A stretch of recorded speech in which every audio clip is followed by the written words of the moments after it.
Hello students, good morning. देखिए, last class में हमने जो डिस्कस किया था वो प्लासी के युद्ध के कारणों के बारे में और उसकी जो घटनाएं हैं और उसके परिणामों के बारे में डिस्कस किया था। आज जो हमारा टॉपिक रहेगा वो प्लासी के युद्ध के महत्व के बारे में रहेगा। तो देखिए, ये आप जानते हैं कि प्लासी का जो युद्ध था, प्लासी की जो लड़ाई थी, वो एक नाम मात्र की लड़ाई थी। इट वॉज अ मियर ड्रामा, ठीक है, क्योंकि वास्तविक लड़ाई तो हुई नहीं। वास्तविक लड़ाई तो तब होती जब सिराजुद्दौला का सेनापति मीर जाफ़र अंग्रेज़ों के खिलाफ संघर्ष करता और अन्य जो सेनापति वो संघर्ष करते। अब ये तीन सेनापति जो थे, इनमें से मुख्य जो था मीर जाफ़र, ये तो नवाब से बिल्कुल अलग हो गया था। तो ये लड़ाई नाम मात्र की थी, लेकिन इसके जो परिणाम हुए, जो इसका महत्व था, वो बहुत दूरगामी था। मतलब भारत की ऐतिहासिक लड़ाइयों में इसका एक नाम आता है। हालांकि युद्ध की दृष्टि से देखें, हम रण कौशल की दृष्टि से देखें तो इसका कोई महत्व नहीं है, लेकिन भारत के भविष्य को देखें हम तो निश्चित रूप से बहुत महत्वपूर्ण युद्ध था। तो पहला जो हम पॉइंट इसमें लेंगे इसके महत्व में, वो है बंगाल पर अंग्रेज़ों का नियंत्रण स्थापित होना। ठीक है, establishment of British control over Bengal. देखिए, आप जानते हैं कि इस युद्ध के पश्चात, प्लासी के युद्ध के बाद, जो पूर्व नवाब था सिराजुद्दौला, वो तो मारा गया था। ठीक है, प्लासी के युद्ध के दौरान वो पूर्व नवाब मारा गया था। मीर जाफ़र के पुत्र मीर मीरन ने उसकी हत्या कर दी थी। तो अपने कहे अनुसार ईस्ट इंडिया कंपनी ने मीर जाफ़र को बंगाल का नया नवाब बनाया, लेकिन वास्तव में मीर जाफ़र जो था वो तो अंग्रेज़ों की हाथ की कठपुतली मात्र था। वास्तविक स्वामी जो थे उस समय बंगाल के, वो थे अंग्रेज़, east India company. Mir Jafar तो उनके हाथ की कठपुतली था। तो एक तरह से वास्तविक सत्ता, बंगाल के जो वास्तविक आप ये कह सकते हैं कि अधिकारी थे, वो वास्तव में अंग्रेज़ थे। तो एक ये महत्व है इसका कि बंगाल में अंग्रेज़ों का नियंत्रण स्थापित होना, बंगाल जैसे धनी प्रांत पर। दूसरी बात यह कि अंग्रेज़ों को इससे बहुत आर्थिक लाभ हुआ प्लासी की लड़ाई से। आप जानते हैं कि हज़ारों मील दूर अंग्रेज़ भारत में व्यापार करने के लिए आए हुए थे और धीरे धीरे भारत की राजनीतिक दुर्बलता का लाभ उठाकर, राजनीतिक फूट का लाभ उठाकर, उन्होंने जो भारत में राजनीतिक शक्ति बनने का प्रयास किया। तो आप ये देखिए कि प्लासी के युद्ध के दौरान जो एक समझौता हुआ था मीर जाफ़र और अंग्रेज़ों के बीच में, लॉर्ड क्लाइव के बीच में, क्या था उसमें ये कहा गया था कि मीर जाफ़र को बंगाल का नवाब बना दिया जाएगा और इसके बदले मीर जाफ़र 1 करोड़ रुपए तो कंपनी को देगा, ईस्ट इंडिया कंपनी को, और 50 लाख रुपए अंग्रेज़ों को देगा। ठीक है, यानी 1.5 करोड़ रुपए तो उसको देने पड़े अंग्रेज़ों को, ईस्ट इंडिया कंपनी को 1 करोड़ और 50 लाख जो है अंग्रेज़ों को देने पड़े। एक तो ईस्ट इंडिया कंपनी के जो कर्मचारी थे वो, मतलब आप ये कह सकते हो कि एक तो ऑफिशियली ईस्ट इंडिया कंपनी के नाम हो गए 1 करोड़ रुपए, और 50 लाख रुपए जो थे वो व्यक्तिगत तौर पर अंग्रेज़ों को उसने दिए। ठीक है, वो उनकी जेब में गए। तो आप ये देखिए कि कंपनी को आर्थिक लाभ हुआ। और दूसरी बात ये कि केवल ये राशि प्राप्त नहीं हुई, बल्कि 24 परगने की ज़मींदारी भी प्राप्त हो गई अंग्रेज़ों, ईस्ट इंडिया कंपनी। और इस ज़मींदारी से उन्हें 1.5 लाख पाउंड वार्षिक आय हुआ करती थी। तो ये बहुत बड़ी राशि थी। साथ ही साथ बंगाल में अंग्रेज़ों को कर मुक्त व्यापार करने की आज्ञा भी प्राप्त हो गई थी।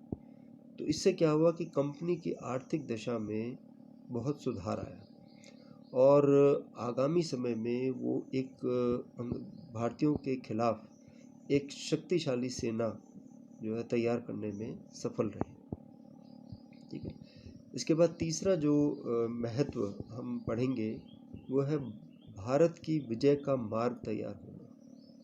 देखिए, ये जो इस लड़ाई का ऐतिहासिक पक्ष बड़ा महत्वपूर्ण था कि इस लड़ाई को जीतने के बाद अब अंग्रेज भारतीय शासकों की दुर्बलता को पहचान गए।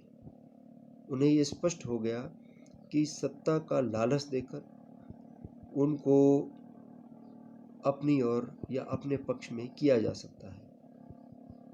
मीर जाफर जैसे गद्दार और भी ढूंढे जा सकते हैं भारत में। इसके अलावा अंग्रेज ये भी जान गए कि थोड़ी सी प्रशिक्षित सेना, यानी अंग्रेज़ों की थोड़ी सी प्रशिक्षित सेना के आगे एक विशाल भारतीय सेना नहीं टिक सकती। देखिए, अंग्रेज़ों की सेना बेशक छोटी थी लेकिन वो प्रशिक्षित थी, was a very well trained army. तो इस प्रकार से जो प्लासी की विजय से पहले जो कार्य असंभव सा लगता था अंग्रेज़ों को, आज वो संभव नज़र आने लगा। आप खुद सोचिए कि मुट्ठी भर अंग्रेज़ जो है वो भारत में उन्होंने किस प्रकार से कब्जा कर लिया और इतने भारतीयों के आगे।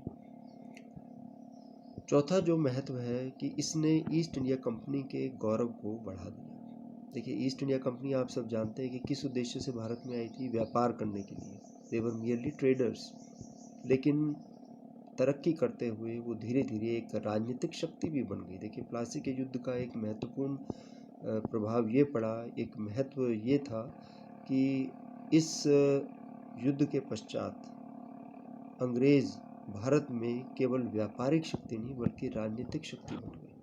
They became the political power. और अब आप देखिए कि वो अपनी इच्छा के अनुसार किसी को भी बंगाल के नवाब के पद पर बिठा सकते थे, किसी को भी वो गद्दी से उतार सकते थे।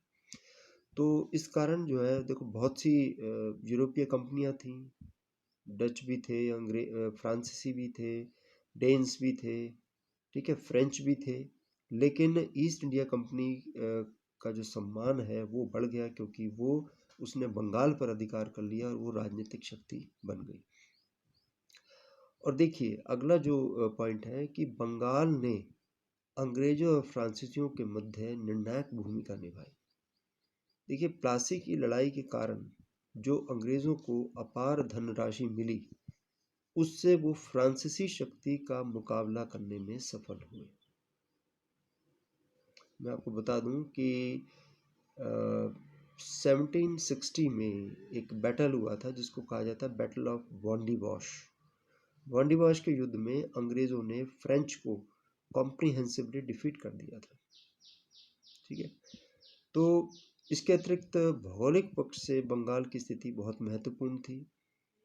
आप देखें कि समुद्र का सीधा एक्सेस था अंग्रेज़ों को, तो फ्रांसीसियों के विरुद्ध अंग्रेज़ जो है बंगाल पर कब्जा करने से सफलतापूर्वक जो है कार्रवाई कर सके।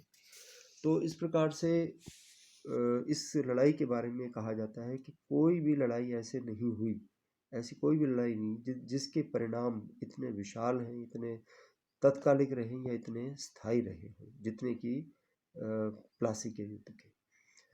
तो ये जो है एक तरह से हम एक सीरीज़ पढ़ रहे हैं कि ब्रिटिश ऑक्यूपेशन कैसे हुई बंगाल में, कि बंगाल पर अंग्रेज़ों का कब्ज़ा किस प्रकार से हुआ। तो इसने भारत की विजय का मार्ग या द्वार जो है वो खोल दिया अंग्रेज़ों के लिए। इसके बाद एक और जो महत्वपूर्ण लड़ाई है और वो है बक्सर की लड़ाई। ये हुई थी 1764 में। तो देखिए, कुछ अधूरा सा काम रह गया था प्लासी की लड़ाई में। उस अधूरे कार्य को बक्सर की लड़ाई ने पूरा किया। कैसे किया, क्या क्या इसके कारण रहे, वो हम पढ़ना चाहेंगे। तो देखिए, बक्सर की लड़ाई ने अंग्रेज़ों के भाग्य में ठीक उसी प्रकार का कार्य किया जैसे कि तराइन का दूसरा युद्ध था। आप याद करें 1192 में जो हुआ था पृथ्वीराज चौहान और मोहम्मद गौरी के बीच में, या फिर पानीपत की पहली लड़ाई हुई थी 1526 ईस्वी में। बाबर के भाग्य में परिवर्तन आया था इससे। तो बक्सर की लड़ाई भी कुछ इस प्रकार की थी। बक्सर की लड़ाई से अंग्रेज व्यापारी से शासक बन गए भारत में, उनका बंगाल पर अधिकार हो गया और अब भारत विजय का मार्ग उनके लिए बहुत सरल हो गया। बक्सर की लड़ाई में एक और तो बंगाल का नवाब था मीर कासिम, और दूसरी ओर अंग्रेज थे। अवध का नवाब शुजाउद्दौला भी इसमें इन्वॉल्व था, और मुगल बादशाह शाह आलम द्वितीय भी इस तिगड़ी में जो है शामिल था अंग्रेज़ों के खिलाफ, लेकिन नवाब पराजित हुआ। तो बक्सर की लड़ाई जो है वो एक महत्वपूर्ण लड़ाई थी, निर्णायक लड़ाई थी। उसके आज हम कारण थोड़ा सा शुरुआत कर देते हैं कारणों की, और फिर हम उसके जो परिणाम या उसका महत्व जो है वो बाद में पढ़ेंगे। तो देखिए, नवाब मीर जाफ़र था। आप जानते हैं कि प्लासी की लड़ाई के पश्चात मीर जाफ़र को बंगाल का नवाब बनाया गया था अंग्रेज़ों के द्वारा, लेकिन 1760 में अंग्रेज़ों ने मीर जाफ़र के स्थान पर मीर कासिम को बंगाल का नवाब बना दिया। मैंने आपको बताया कि अंग्रेज़ इस स्थिति में थे कि वो किसी को भी बंगाल का नवाब बना सकते थे, किसी को भी राजगद्दी से हटा सकते थे। अब देखिए, मीर कासिम को जो नवाब बनाया, मीर कासिम एक बहुत ही योग्य शासक था, और उसने अपने खाली कोष को भरने के लिए बहुत आर्थिक सुधार किए। उसने ऐसे जमींदारों से भूमि का लगान वसूल किया जो कि बहुत लंबे समय से लगान नहीं चुका पा रहे थे। उसने भ्रष्ट अधिकारियों को उनके पद से हटा दिया, और उनके स्थान पर उसने कर्तव्यनिष्ठ और बहुत योग्य अधिकारियों की नियुक्ति की। उसने सेना में भी बहुत सुधार किए, और एक और जो बहुत महत्वपूर्ण परिवर्तन उसने किया था, उसने अपनी राजधानी को मुर्शिदाबाद से मुंगेर के स्थान पर बना दिया। He shifted his capital from Murshidabad to Munger. ठीक है, तो नई राजधानी में बल्कि उसने गोला बारूद बनाने का एक कारखाना भी स्थापित किया। तो देखिए, उसके इन सुधारों से अंग्रेज ये समझने लगे कि नवाब उनके शासन से मुक्त होना चाहता है, एक स्वतंत्र शासक के रूप में कार्य करना चाहता है। अंग्रेज थोड़े भयभीत हो गए इस बात से। तो वो किसी भी मूल्य पर ये नहीं चाहते थे कि जो है बंगाल उनके हाथों से निकल जाए। बंगाल को छोड़ना नहीं चाहते थे किसी भी सूरत में। तो और दूसरी तरफ मीर कासिम थोड़ा मुख्तलिफ किस्म का नवाब था। वो अंग्रेज़ों के हाथों कठपुतली नहीं बनना चाहता था, या अंग्रेज़ों का पिट्ठू नहीं बनना चाहता था। तो ऐसी स्थिति में दोनों के बीच में जो युद्ध था वो अनिवार्य हो गया, और ये जो है एक कारण बना बक्सर के युद्ध का। इसके बाद एक और जो पॉइंट हम डिस्कस करेंगे वो है राम नारायण का मुद्दा। अब आप कहेंगे राम नारायण कौन था? जो लॉर्ड क्लाइव था ना, लॉर्ड क्लाइव जिसने प्लासी का युद्ध जीता था नवाब सिराजुद्दौला से, जो कि जिसने कूटनीतिक चाल चली थी, जिसने मीर जाफ़र को अपने साथ में लाया था। तो लॉर्ड क्लाइव ने क्या किया कि राम नारायण नामक एक हिंदू को उसने बंगाल का बिहार का उसने डिप्टी गवर्नर नियुक्त किया। ठीक है, अब वो जो था राम नारायण, ये अंग्रेजों का पक्षपाती था, वो अंग्रेजों का फेवर लेता था। और मीर कासिम जो था बंगाल का नवाब, उसको राम नारायण की वो नीति पसंद नहीं थी बिल्कुल, और उसको ये भी पता लगा कि राम नारायण जो है भ्रष्टाचारी है। इसलिए मौका मिलते ही नवाब ने राम नारायण की सारी संपत्ति पर अधिकार कर लिया, और उसे डिप्टी गवर्नर यानी बिहार के डिप्टी गवर्नर के पद से पदच्युत कर दिया, यानी उसको हटा दिया। तो ये जो घटना थी, इससे मीर कासिम और अंग्रेज़ों के बीच में शत्रुता और बढ़ गई। आप जानते हैं कि लॉर्ड क्लाइव यानी अंग्रेज़ों ने राम नारायण को बिहार का डिप्टी गवर्नर बनाया था, और नवाब मीर कासिम ने उसे डिप्टी गवर्नर पद से हटा दिया।